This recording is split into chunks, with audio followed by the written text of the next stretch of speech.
আমার চ্যানেলে আপনাদের সকলকে ওয়েলকাম।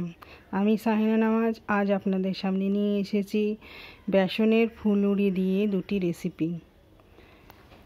বেসনের ফুলুরি ভর্তা আপনারা কি আগে কখনো খেয়েছেন? করে দেখুন, এইভাবে দারুণ লাগবে ভাতের সাথে খেতে।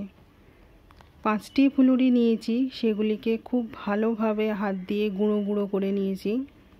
কাঁচা লঙ্কা কুচি, পেঁয়াজ কুচি দিয়েছি, তাতে সরষের তেল দিয়েছি 2 টেবিল চামচ, নুন স্বাদ মতো দিয়ে হাফ লেবু রস দিয়ে খুব ভালোভাবে মিশিয়ে নেব।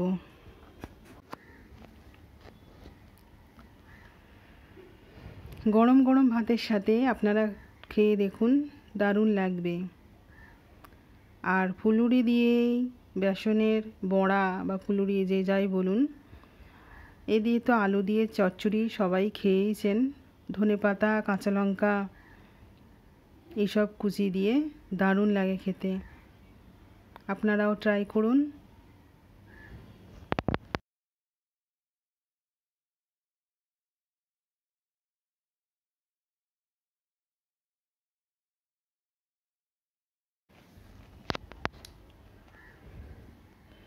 মাছ মাংস ছাড়া এইরকম রেসিপি হলেও ভাত খেতে ভালো লাগে।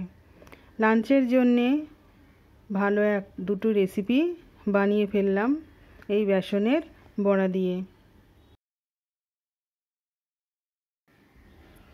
দেখুন, ধনেপাতা, কাঁচা লঙ্কা দিয়ে কাদা কাদা মতো আলু দিয়ে রেসিপিটা বানিয়েছি। বড়াগুলো ফুলে ডবল হয়ে গিয়েছে।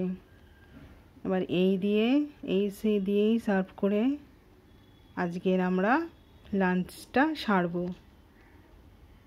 আপনারা কমেন্ট করে জানান কেমন হয়েছে। হ্যাঁ, নিজেরা ট্রাই করুন, টেস্ট করুন, তারপরে আমাকে জানান। ধন্যবাদ।